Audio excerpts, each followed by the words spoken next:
Hello everyone, welcome to V science academy. So आज हम study करने वाले हैं क्लास 10 का साइंस का chapter 1 that is chemical reactions and equations. तो इस चैप्टर की शुरुआत होती है चेंजेस से।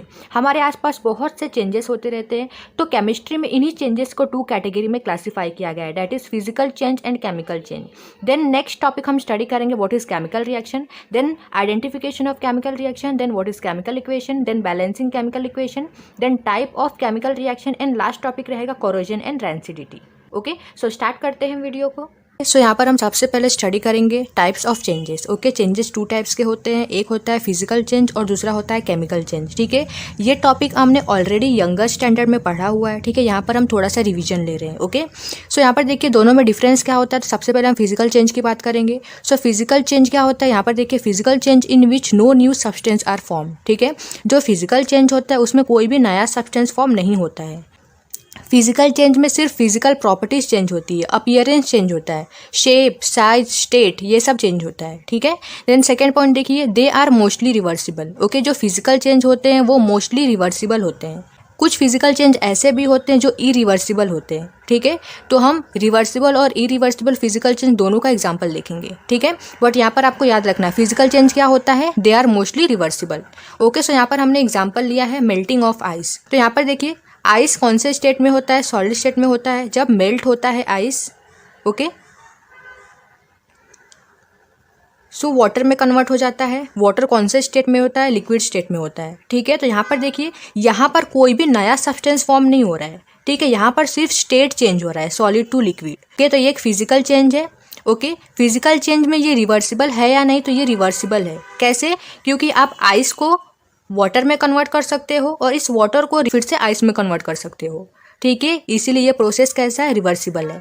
ठीक है, सो नेक्स्ट अब यहाँ पर हम एक इरिवर्सिबल फिजिकल चेंज का भी एग्जांपल ले लेते हैं। ओके, सो यहाँ पर देखिए एक एग्जांपल है that is breaking of glass. Okay, suppose आपने एक ग्लास लिया है। ठीक है, आप उस ग्लास को ब्रेक कर रहे हो तो आपको क्या मिलेगा, ग्लास के ही पीसेस मिलेंगे। तो यहाँ पर ग्लास का देखिए, ग्लास का सिर्फ शेप चेंज हो रहा है। ठीक है, ग्लास को ब्रेक किया तो अपने ग्लास के पीसेस मिल गए, तो ग्लास का शेप चेंज हुआ है। यहाँ पर कोई भी नया सब्सटेंस फॉर्म नहीं हुआ है। ठीक है, तो ये एक फिजिकल चेंज है। ओके, फिजिकल चेंज में ये रिवर्सिबल है या नहीं, तो ये रिवर्सिबल नहीं है, ये इरिवर्सिबल है। कैसे, क्योंकि आप इस ग्लास के पीसेस को वापस इस सेम टू सेम इस ग्लास की तरह नहीं बना सकते हो। ओके, इसलिए ये इरिवर्सिबल फिजिकल चेंज है। और मेल्टिंग ऑफ आइस क्या है, ये एक रिवर्सिबल फिजिकल चेंज है। Then next is chemical change. Chemical change क्या होता है, तो यहाँ पर देखिए chemical change in which new substance are formed. Okay, chemical change एक ऐसा चेंज है जिसमें नए सब्सटेंस का फॉर्मेशन होता है। यहाँ पर केमिकल प्रॉपर्टीज ही चेंज हो जाती हैं। Then second point, they are irreversible. जो केमिकल चेंज होते हैं वो इरिवर्सिबल होते हैं। देन नेक्स्ट यहाँ पर देखिए हमने एग्जांपल लिया है that is burning of paper. जब आप पेपर को जलाते हो तो आपको क्या मिलता है, ऐश मिलता है, राख मिलता है और स्मोक मिलता है, धुआं मिलता है। ठीक है, तो यहाँ पर देखिए यहाँ पर हमें नए सब्सटेंस मिले हैं। ठीक है, न्यू सब्सटेंस फॉर्म हुआ है, तो ये क्या है, ये केमिकल चेंज है। Okay, then next chemical change irreversible होते हैं। तो यहाँ पर देखिए ऐश मिला है हमें। ओके, पेपर को जलाने के बाद हमें राख मिला है। ठीक है, क्या आप इस राख को वापस से पेपर में कन्वर्ट कर सकते हो, नहीं कर सकते, इसलिए ये प्रोसेस कैसा है, इरिवर्सिबल है। देन नेक्स्ट यहाँ पर एक और क्वेश्चन, अगर आपसे कोई क्वेश्चन कर लेता है कि केमिकल चेंज में क्या होता है जिसकी वजह से नए सब्सटेंस का फॉर्मेशन होता है। ठीक है, तो आपको आंसर क्या देना है, केमिकल चेंज में केमिकल रिएक्शंस होते हैं, उन्हीं केमिकल रिएक्शंस की वजह से नए सब्सटेंस का फॉर्मेशन होता है। तो हमारा नेक्स्ट टॉपिक वही रहेगा, that is chemical reaction. What is chemical reaction. ठीक है, सो केमिकल रिएक्शन पढ़ने से पहले हम फिजिकल चेंज और केमिकल चेंज का कुछ और एग्जांपल देख लेते हैं। नेक्स्ट यहाँ पर हमने 6 एग्जांपल लिए हैं। ठीक है, इन 6 एग्जांपल में से आपको आइडेंटिफाई करना है कि इनमें से कौन सा फिजिकल चेंज है और कौन सा केमिकल चेंज है। ठीक है, वीडियो को पॉज करके आप इसका आंसर खुद दे सकते हो। ठीक है, तो यहाँ पर देखिए पहला example, filling a balloon with air. ठीक है, आपने एक बलून लिया है। ठीक है, बलून में जब आप एयर फिल करते हो तो क्या होता है, बलून का शेप चेंज हो जाता है। बलून में एयर फिल करने के बाद आपको कोई नया सब्सटेंस नहीं मिल रहा है, सिर्फ क्या हो रहा है, बलून का शेप चेंज हो रहा है। ठीक है, तो ये क्या है, ये एक फिजिकल चेंज है। ओके, फिजिकल चेंज में भी ये रिवर्सिबल है या इरिवर्सिबल, तो ये रिवर्सिबल फिजिकल चेंज है, क्योंकि जब आप बलून में से एयर को निकाल दोगे तो क्या होगा, बलून पहले के शेप में आ जाएगा। ओके, पहले जैसा था वैसा हो जाएगा। ठीक है, तो ये एक रिवर्सिबल फिजिकल चेंज हुआ। ठीक है, then second example, folding paper. Okay, आपने एक पेपर लिया है, जब आप पेपर को फोल्ड करते हो तो क्या होता है, सिर्फ पेपर का शेप चेंज हो रहा है। ठीक है, वहाँ पर कोई नया सब्सटेंस नहीं मिल रहा है आपको, तो ये भी क्या है, ये भी एक फिजिकल चेंज है। ओके, ये रिवर्सिबल है या इरिवर्सिबल, तो ये रिवर्सिबल फिजिकल चेंज है। क्यों? क्योंकि आप फोल्ड किए हुए पेपर को वापस पहले के जैसे कर सकते हो। ओके, तो ये स्टार्टिंग के जो 2 एग्जाम्पल है ये है reversible physical change. Now see the third example, breaking a pencil. Suppose आपने एक पेंसिल लिया है, ठीक है, जब पेंसिल को आप तोड़ देते हो तो क्या हो रहा है, पेंसिल का सिर्फ शेप और साइज चेंज हो रहा है। पेंसिल को तोड़ने के बाद कोई नया सब्सटेंस नहीं मिल रहा है, ठीक है, तो ये क्या है, ये भी एक फिजिकल चेंज है। ओके, बट ये रिवर्सिबल है या इरिवर्सिबल, तो ये एक इरिवर्सिबल फिजिकल चेंज है, क्योंकि टूटे हुए पेंसिल को आप फिर से पहले के जैसे नहीं कर सकते। Now see the next example, that is cutting of an apple. Okay, आपने एक एप्पल लिया है, ठीक है, जब आप एप्पल को कट करते हो तो क्या होता है, आप एप्पल का शेप चेंज कर रहे हो, वहाँ पर कोई नया सब्सटेंस फॉर्म नहीं हो रहा है, इसीलिए ये क्या है, ये भी एक फिजिकल चेंज है। फिजिकल चेंज में ये क्या है, इरिवर्सिबल फिजिकल चेंज है, क्योंकि कटे हुए एप्पल को आप पहले के जैसे नहीं कर सकते, इसीलिए ये जो 2 एग्जाम्पल हैं ये है irreversible physical change. Okay, now see the next example, that is cooking egg. Okay, so यहाँ पर देखिए ये कैसा चेंज होगा, तो यहाँ पर देखिए यहाँ पर आपने एक एग लिया है, जब आप एग को फ्राई करते हो, एग को पकाते हो तो क्या बनता है, ऑमलेट बनता है, ठीक है, तो ऑमलेट एक नया सब्सटेंस बना है, तो ये कैसा है, ये केमिकल चेंज है। और आपको पता है केमिकल चेंज कैसे होते हैं, इरिवर्सिबल होते हैं। ओके, मतलब आपने एग को ऑमलेट में तो कन्वर्ट कर दिया, बट आप ऑमलेट को वापस से एग में कन्वर्ट नहीं कर सकते। Then next, rusting of iron. Okay, iron क्या होता है, आयरन मेटल होता है, ठीक है, जब कोई भी मेटल एयर या वाटर के कांटेक्ट में आता है, ठीक है, तो वो क्या होता है, उसके ऊपर जंग लग जाता है, उस मेटल की रस्टिंग हो जाती है, मतलब वहाँ पर एक नया सब्सटेंस फॉर्म होता है। तो ये जो 2 एग्जाम्पल है, कौन से चेंजेस है ये दोनों, ये है केमिकल चेंज। ओके,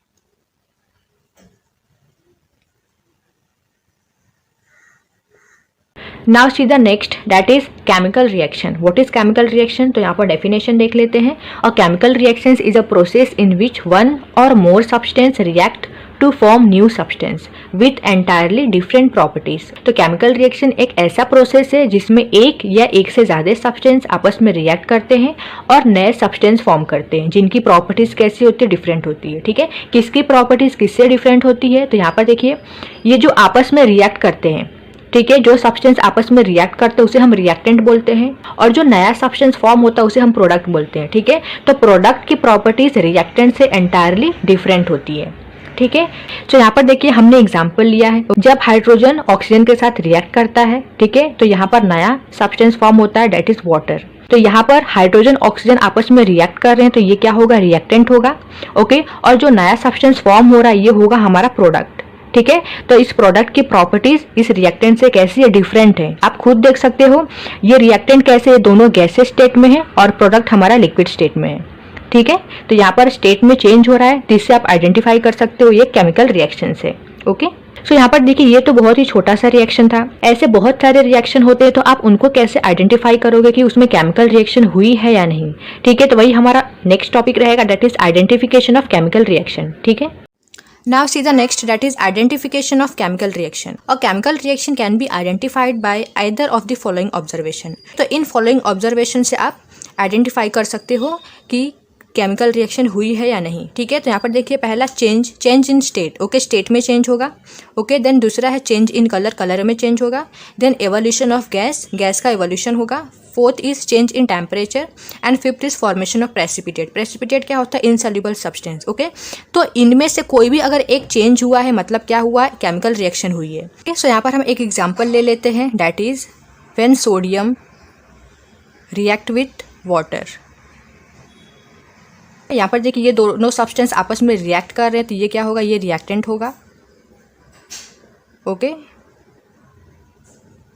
जब दोनों सब्सटेंस आपस में रिएक्ट कर रहे हैं, ओके, और जो नया सब्सटेंस फॉर्म होता है वो हमारा प्रोडक्ट होता है, ठीक है। जब सोडियम वाटर के साथ रिएक्ट करता है तो यहाँ पर फॉर्म होता है नया substance, that is sodium hydroxide.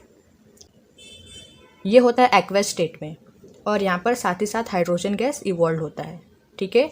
सो ये है हमारे प्रोडक्ट।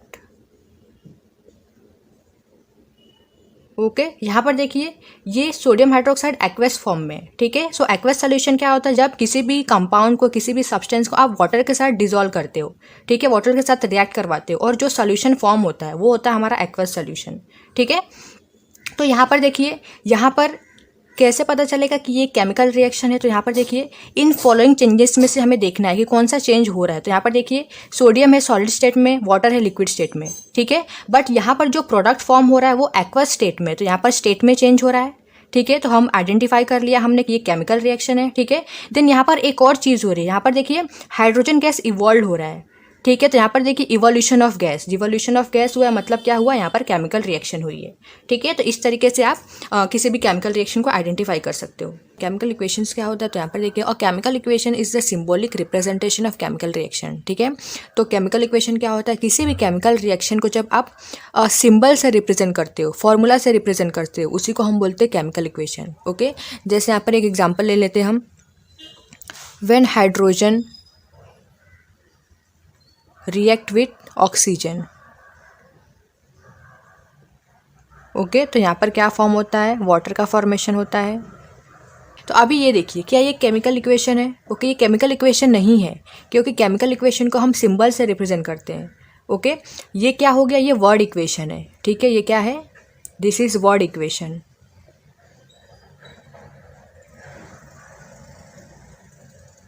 अभी यहाँ पर देखिए हाइड्रोजन का सिंबल क्या होता है, फॉर्मूला क्या होता है? H2। ऑक्सीजन का फॉर्मूला क्या होता है? O2। ये सिंबल हो गए हाइड्रोजन ऑक्सीजन के, ओके। हाइड्रोजन ऑक्सीजन जब रिएक्ट करते हैं तो क्या फॉर्म होता है? वाटर। तो वाटर का फॉर्मूला क्या होता है? H2O। इसे हम बोलते हैं केमिकल इक्वेशन। ये केमिकल रिएक्शन है और इस केमिकल रिएक्शन को हमने सिंबल से रिप्रेजेंट किया है, ठीक है। जो हाइड्रोजन का फॉर्मूला सिंबल होता है उससे हमने रिप्रेजेंट किया है, ठीक है। तो ये हो गया हमारा chemical equation. Now see the next, that is balancing chemical equation, okay. So यहाँ पर देखिए क्वेश्चन है, why do we need to balance a chemical equation? किसी भी केमिकल इक्वेशन को बैलेंस करने की जरूरत क्यों पड़ती है? तो यहाँ पर देखिए according to law of conservation of mass, okay. Law of conservation of mass क्या बोलता है? Mass can neither be created nor destroyed in a chemical reaction, ठीक है। किसी भी केमिकल रिएक्शन में ना तो हम मास को क्रिएट कर सकते हैं ना तो मास को डिस्ट्रॉय कर सकते हैं।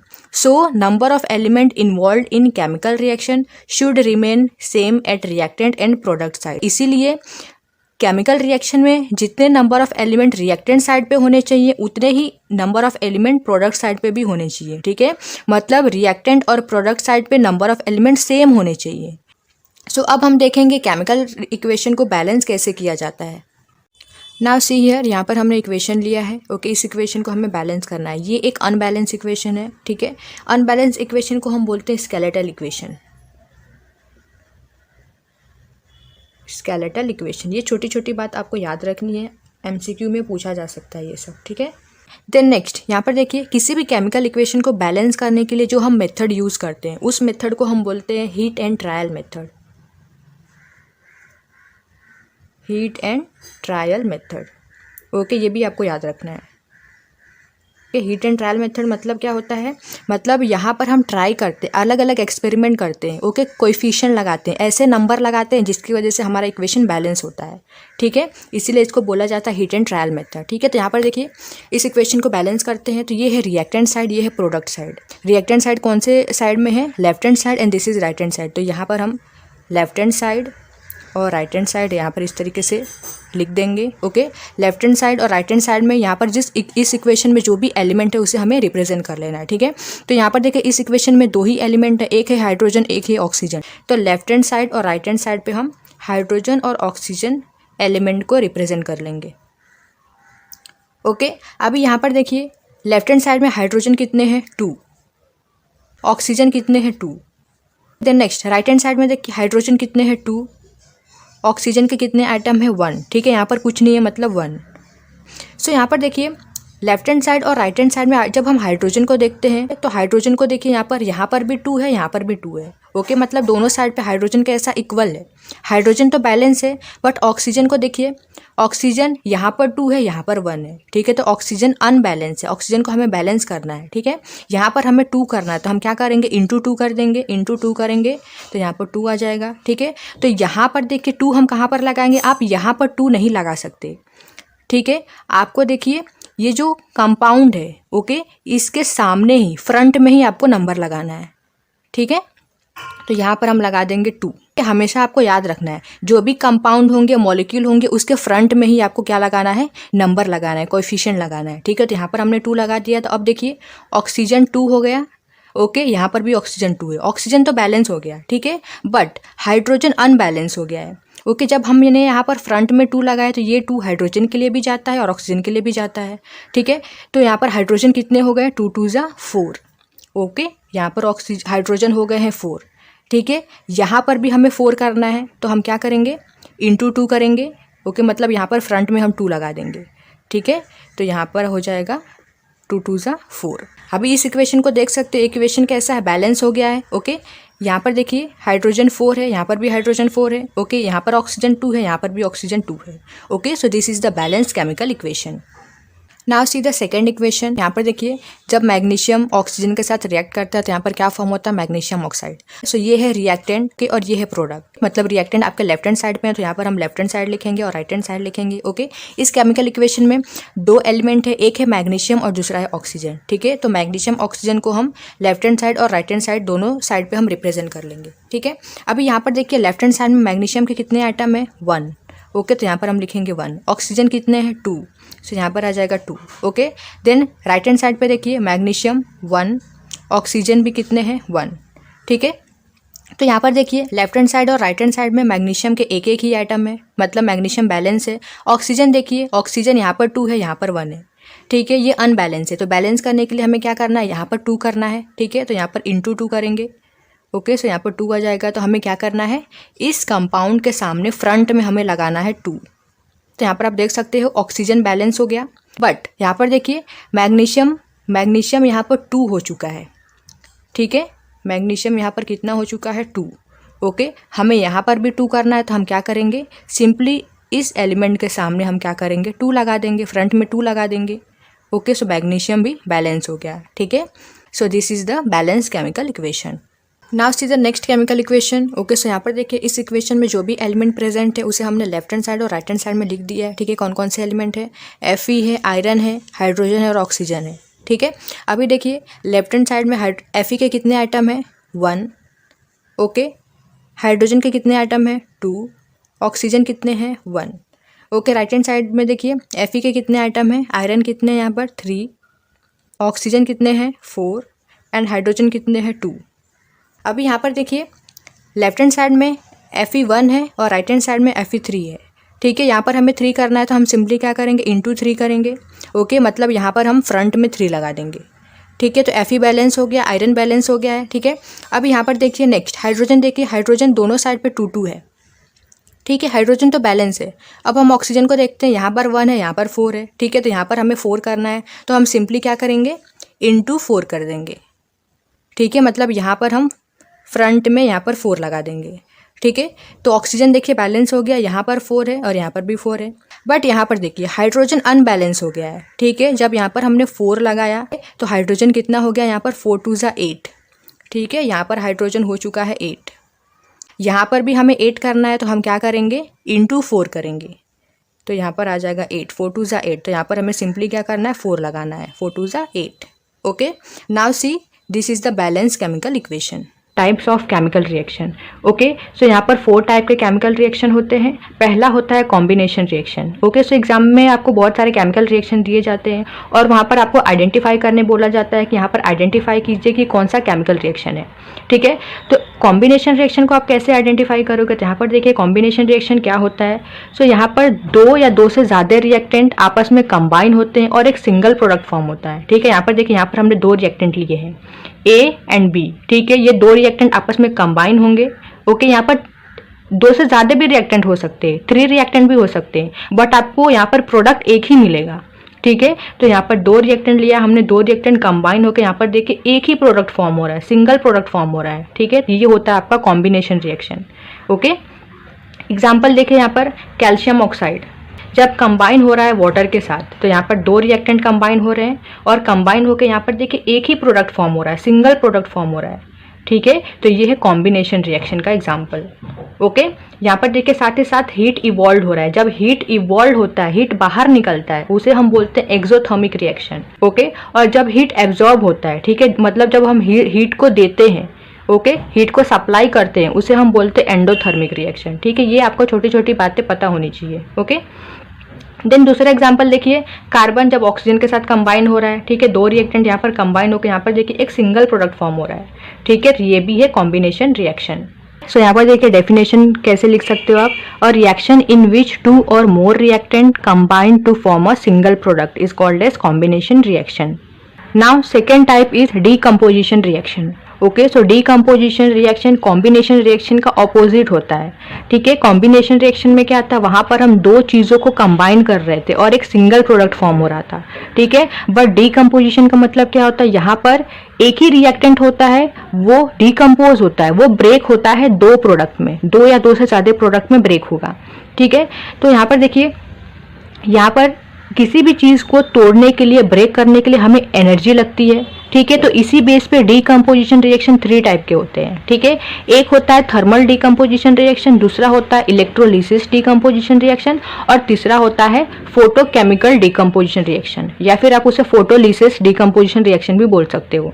ओके, तो यहाँ पर हमने तीनों डीकम्पोजिशन रिएक्शन के एग्जाम्पल लिए हैं। ओके, पहला एग्जाम्पल देखिए, यहाँ पर रिएक्टेंट तो एक ही होंगे।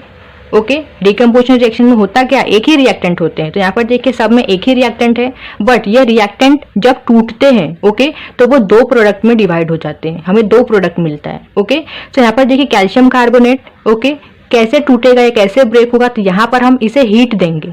जब कैल्शियम कार्बोनेट पर हम हीट सप्लाई करेंगे, ओके, तो हीट के प्रेजेंस में क्या होगा, ये कैल्शियम कार्बोनेट दो पार्ट में डिवाइड हो जाएगा, ब्रेक हो जाएगा, calcium oxide and carbon dioxide. तो ये एक डीकम्पोजिशन रिएक्शन है, बट कौन सा डीकम्पोजिशन रिएक्शन है, कौन सा टाइप है, ये है thermal decomposition reaction. Okay, thermal क्या होता है, हीट।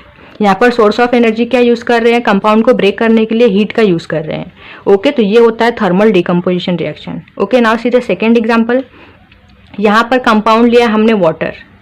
ठीक है, यहाँ पर एक रिएक्टेंट है। ओके, यहाँ पर देखिए कौन सा सोर्स ऑफ एनर्जी यूज कर रहे हैं, यहाँ पर हम यूज कर रहे हैं इलेक्ट्रिक करंट। इलेक्ट्रिक करंट जब हम सप्लाई करेंगे यहाँ पर, तो यहाँ पर देखिए वाटर ब्रेक हो जाएगा टू पार्ट में, H2 एंड O2। ओके, सो ये भी डीकम्पोजिशन रिएक्शन है। ओके, बट कौन सा डीकम्पोजिशन रिएक्शन है, ये है इलेक्ट्रोलिसिस डीकम्पोजिशन रिएक्शन।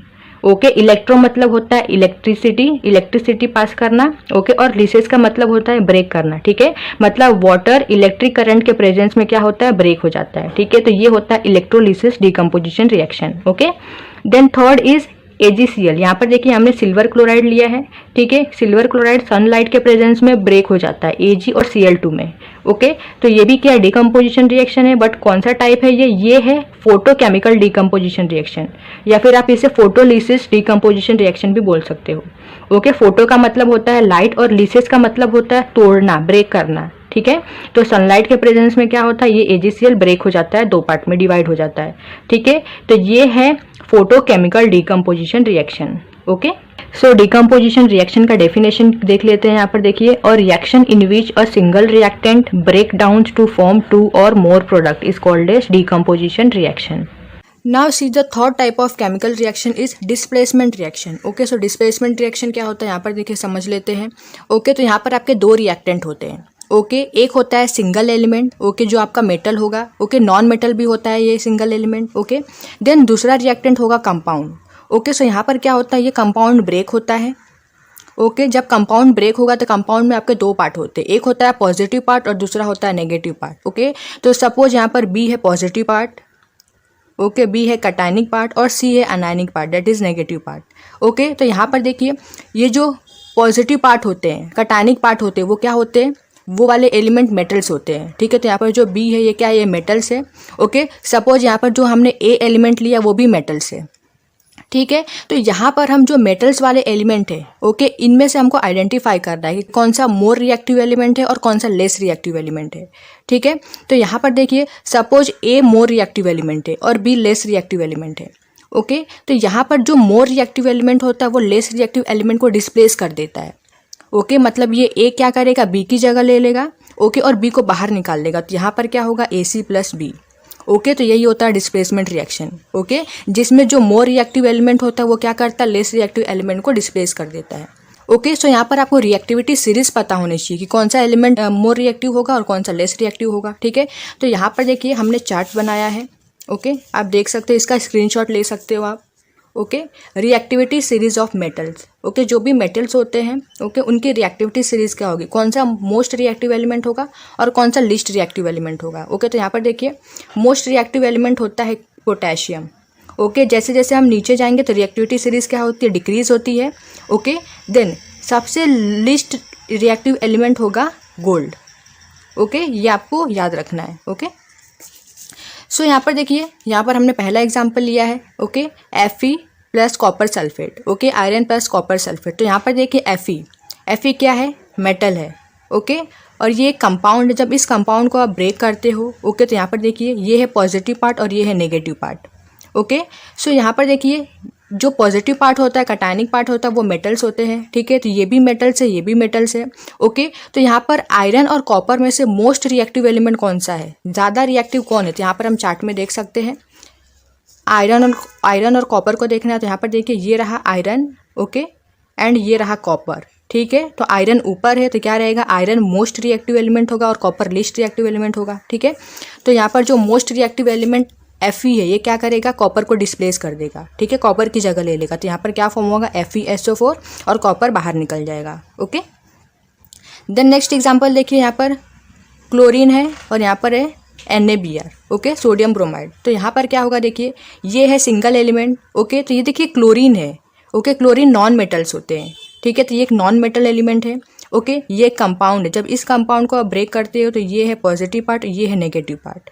ठीक है यहाँ पर देखिए जो पॉजिटिव पार्ट होते हैं वो मेटल्स होते हैं और जो नेगेटिव पार्ट होते हैं वो क्या होते हैं, वो नॉन मेटल्स होते हैं। तो ये भी नॉन मेटल्स है, ये भी नॉन मेटल्स है, तो हमें नॉन मेटल्स वाले एलिमेंट को ही देखना है। ठीक है इन दोनों में से मोर रिएक्टिव कौन है और लेस रिएक्टिव कौन है। ठीक है तो यहाँ पर देखिए अब हम देखेंगे reactivity series of non metals.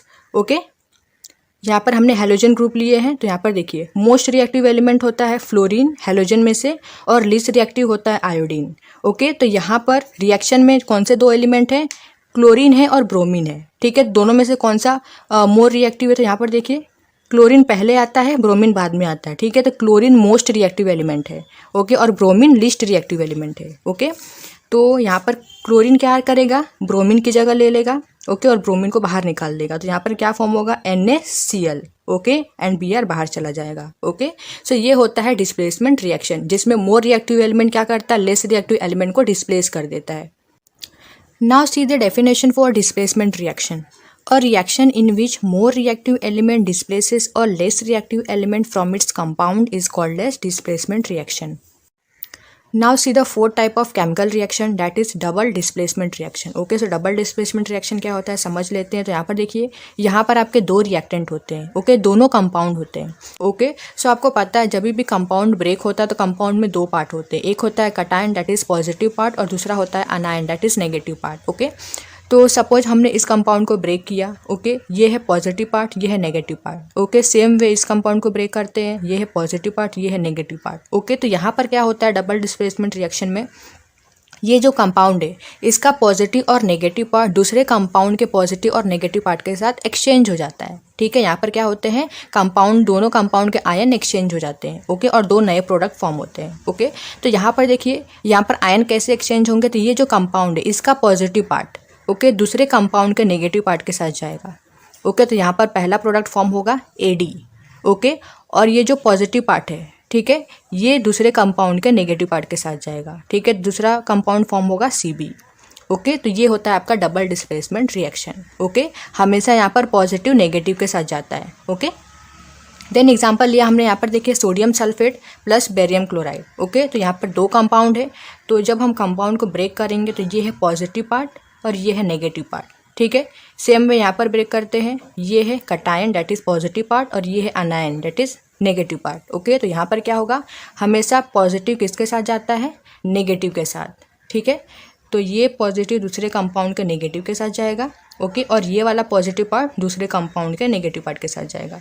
ठीक है तो यहाँ पर आयन एक्सचेंज हो चुके हैं, तो यहाँ पर क्या फॉर्म हुआ देखिए BaSO4 प्लस दूसरा कंपाउंड क्या फॉर्म हुआ NaCl।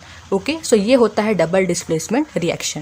Now see the definition for double displacement reaction. Okay or reaction in which the positive and negative ions of two ionic compound exchange places to form two new compound is called as double displacement reaction. Okay, what is endothermic and what is exothermic reaction? Okay, so यहाँ पर देखिए endothermic reaction क्या होता है? The reaction in which heat is absorbed. Okay ऐसे reaction जिसमें heat absorb होता है, ठीक है, मतलब हीट को हम सप्लाई करते हैं, हीट को हम देते हैं, उसे हम बोलते हैं एंडोथर्मिक रिएक्शन। ओके जैसे यहाँ पर देखिए हमने रिएक्शन लिया है कैल्शियम कार्बोनेट, ठीक है, तो कैल्शियम कार्बोनेट को देखिए हमने हीट दिया है, ठीक है, हमने हीट सप्लाई किया है। ओके तो ये कैल्शियम कार्बोनेट दो पार्ट में डिवाइड हो गया, दो पार्ट में ब्रेक हो गया, that is calcium oxide and carbon dioxide. Okay now see the next, that is what is exothermic reaction. So see here the reaction in which heat is released. okay ऐसे reaction जिसमें heat release होता है, heat बाहर निकलता है, okay उसे हम बोलते हैं एक्सोथर्मिक रिएक्शन। सो यहाँ पर देखिए हमने रिएक्शन लिया है कैल्शियम ऑक्साइड प्लस वाटर, ठीक है, यहाँ पर कैल्शियम ऑक्साइड और वाटर आपस में रिएक्ट करके यहाँ पर देखिए यहाँ पर फॉर्म करते हैं कैल्शियम हाइड्रोक्साइड, और साथ ही साथ यहाँ पर देखिए हीट रिलीज हो रहा है, हीट बाहर निकल रहा है, ठीक है, तो ये होता है हमारा एक्सोथर्मिक रिएक्शन जिसमें हीट बाहर निकलता है। और एंडोथर्मिक रिएक्शन क्या होता है, जिसमें हम हीट को देते हैं, हीट को सप्लाई करते हैं। Okay now see the next topic, that is what is oxidation and what is reduction reaction. तो सबसे पहले हम ऑक्सीडेशन रिएक्शन पढ़ेंगे। तो यहाँ पर देखिए ऑक्सीडेशन रिएक्शन क्या होता है, एडिशन ऑफ ऑक्सीजन और रिमूवल ऑफ हाइड्रोजन, ठीक है, किसी भी रिएक्शन में अगर ऑक्सीजन का एडिशन हो रहा है या फिर हाइड्रोजन का रिमूवल हो रहा है, ठीक है, तो वो रिएक्शन आपका होता है ऑक्सीडेशन रिएक्शन। यहाँ पर देखिए हमने दो रिएक्शन लिए हैं। पहले रिएक्शन में देखिए ये है मैग्नीशियम एलिमेंट और ये है ऑक्सीजन। यहाँ पर मैग्नीशियम और ऑक्सीजन कैसे अलग अलग हैं, ओके, बट यहाँ पर देखिए यहाँ पर मैग्नीशियम के साथ ऑक्सीजन आ गया, ऑक्सीजन ऐड हो गया है, ठीक है, मतलब यहाँ पर क्या हुआ, ऑक्सीजन का एडिशन हो रहा है, ठीक है, तो ऑक्सीजन का जब एडिशन होता है तो वो होता है आपका oxidation reaction. Okay so this is oxidation reaction. Then next reaction देखिए यहाँ पर दिस इज अमोनिया, ठीक है, अमोनिया में देखिए नाइट्रोजन और हाइड्रोजन साथ में है, रिएक्टेंट साइड पर नाइट्रोजन हाइड्रोजन साथ में, बट प्रोडक्ट साइड में देखिए नाइट्रोजन यहाँ पर देखिए अलग हो गया और हाइड्रोजन अलग हो गया, मतलब यहाँ पर क्या हो रहा है, यहाँ पर हाइड्रोजन का रिमूवल हो रहा है। तो जब हाइड्रोजन का रिमूवल होता है तो भी क्या होता है, वो होता है आपका oxidation reaction. Okay now see the next, that is what is reduction reaction. तो रिडक्शन रिएक्शन में क्या होता है, ये ऑक्सीडेशन का ऑपोजिट होता है, ठीक है, यहाँ पर क्या होता है देखिए एडिशन ऑफ हाइड्रोजन और रिमूवल ऑफ ऑक्सीजन। ओके यहाँ पर हाइड्रोजन का एडिशन होता है या फिर ऑक्सीजन का रिमूवल होता है, ओके उसे हम रिडक्शन रिएक्शन बोलते हैं। तो यहाँ पर हमने दो रिएक्शन लिए। फर्स्ट रिएक्शन देखिए ये मैग्नीशियम एलिमेंट है और ये हाइड्रोजन है, ठीक है, यहाँ पर मैग्नीशियम और हाइड्रोजन कैसे दोनों अलग हैं, ठीक है, बट यहाँ पर देखिए मैग्नीशियम के साथ हाइड्रोजन आ गया है, ठीक है, हाइड्रोजन का एडिशन हुआ है। ओके तो जब हाइड्रोजन का एडिशन होता है तो वो होता है आपका reduction reaction. Okay then second reaction देखिए ये है magnesium oxide, okay reactant side पे मैग्नीशियम और ऑक्सीजन दोनों साथ में है, ठीक है, तो ये कंपाउंड हो गया आपका मैग्नीशियम ऑक्साइड, बट प्रोडक्ट में देखिए मैग्नीशियम अलग हो गया और ऑक्सीजन अलग हो गया, मतलब यहाँ पर क्या हो रहा है, ऑक्सीजन का रिमूवल हो रहा है, ठीक है, तो यहाँ पर ऑक्सीजन का रिमूवल जब होता है तब वो होता है आपका रिडक्शन रिएक्शन। ओके तो जिसमें ऑक्सीजन का एडिशन हो या फिर हाइड्रोजन का रिमूवल हो वो होता है आपका ऑक्सीडेशन रिएक्शन। और रिडक्शन रिएक्शन क्या होता है, जिसमें हाइड्रोजन का एडिशन हो या फिर ऑक्सीजन का रिमूवल हो वो होता है आपका reduction reaction. Now see the next, what is redox reaction. Okay, so see here, those reaction in which oxidation and reduction takes place simultaneously is called as redox reaction. Okay, वो reaction जिसमें oxidation और reduction दोनों साथ में हो। Okay so यहाँ पर हमने रिएक्शन लिया है zinc oxide plus copper gives you zinc plus copper oxide. Okay so यहाँ पर देखिए यहाँ पर जिंक ऑक्साइड है, जिंक भी है और ऑक्सीजन भी है, ओके बट यहाँ पर देखिए यहाँ पर सिर्फ अकेला जिंक है, मतलब यहाँ पर इस कंपाउंड से क्या हुआ है, ऑक्सीजन का रिमूवल हुआ है, ठीक है, तो जब ऑक्सीजन रिमूव होता है तो कौन सा रिएक्शन होता है, वो होता है आपका reduction reaction. Okay then next यहाँ पर देखिए ये कॉपर है, ओके और यहाँ पर देखिए कॉपर के साथ क्या ऐड हुआ है, ऑक्सीजन ऐड हुआ है, ठीक है, मतलब यहाँ पर ऑक्सीजन का एडिशन हुआ है। जब ऑक्सीजन का एडिशन होता है तब वो कौन सा रिएक्शन होता है, वो होता है ऑक्सीडेशन रिएक्शन। ओके तो इस रिएक्शन में देखिए ऑक्सीडेशन और रिडक्शन दोनों साथ में हो रहे हैं, ठीक है, तो इस रिएक्शन को हम बोलेंगे redox reaction. Now see the next, that is what is corrosion. Corrosion क्या होता है, When a metal is attacked by substances around it such as air, water, moisture, acid, etc., it is said to corrode and this process is called corrosion. Okay, corrosion का मतलब क्या होता है? जब भी कोई भी मेटल किसके कांटेक्ट में आता है? Air, water, moisture, acid, okay, इन सब के कांटेक्ट में आता है, ठीक है, तो वो मेटल कोरोड हो जाता है, उस मेटल के ऊपर क्या लग जाता है? जंग लग जाता है। ओके, उसी प्रोसेस को हम कोरोजन बोलते हैं। ठीक है, मतलब बेसिकली कोरोजन क्या होता है? जंग लगना, किसी भी मेटल पे जंग लगना। ठीक है, जंग कैसे लगता है? जब आप किसी भी मेटल को ऐसे ही खुले एटमॉस्फेयर में कुछ टाइम के लिए छोड़ देते हो, ठीक है, तो वो मेटल एयर, वाटर, मॉइस्चर के कांटेक्ट में आता है। ओके, इन सब के कांटेक्ट में आने की वजह से क्या होता है? मेटल कोरोड हो जाता है। ठीक है, now see the next, that is what is rancidity. See here, oxidation of fats and oil in the food items result in change in taste and smell. We say that food item are rancid and this process is called rancidity. Okay, मतलब rancidity का मतलब क्या होता है? वो food item जिनमें fats और oil होता है, ठीक है, अगर उस फूड को आप ऐसे ही खुले एटमॉस्फेयर में ओपन छोड़ देते हो, ठीक है, तो वो फूड क्या होता है? एयर के कांटेक्ट में आने की वजह से वो फूड ऑक्सीडाइज हो जाता है। ओके, उस फूड की ऑक्सीडेशन हो जाती है, जिसकी वजह से उस फूड का टेस्ट और स्मेल दोनों चेंज हो जाता है। इसी प्रोसेस को हम रैंसिडिटी बोलते हैं। ओके, फॉर एग्जाम्पल जो चिप्स का पैकेट होता है, ठीक है, चिप्स के पैकेट में कौन सा गैस फिल किया हुआ होता है? Nitrogen gas. ओके, ताकि वो चिप्स खराब ना हो। ओके, बट उसी चिप्स को आप ओपन करके खुले एटमॉस्फेयर में ऐसे ही छोड़ देते हो कुछ टाइम के लिए। ओके, तो वो चिप्स क्या होता है? एयर के कांटेक्ट में आने की वजह से वो ऑक्सीडाइज हो जाता है, जिसकी वजह से उस चिप्स की टेस्ट और स्मेल दोनों चेंज हो जाता है। उसी प्रोसेस को हम क्या बोलते हैं? रैंसिडिटी। मतलब वो चिप्स क्या हो गया? रैंसिड हो गया है। ओके, सो किसी भी फूड को रैंसिड होने से बचाने के लिए हम क्या कर सकते हैं? हम उस फूड को एयर टाइट कंटेनर में स्टोर कर सकते हैं अच्छी तरीके से। ओके, ताकि वो फूड रैंसिड ना हो, ख़राब ना हो। ओके, सो आई होप कि आज का टॉपिक आपको क्लियर हुआ हो। ओके, सो साइंस का क्लास 10 का first chapter that is chemical reaction and equation यहीं पर कंप्लीट होता है। ओके, सो अगर आपको सारे टॉपिक्स क्लियर हुए हों, वीडियो समझ में आई हो, तो वीडियो को लाइक कर दीजिए, शेयर कीजिए एंड सब्सक्राइब कीजिए।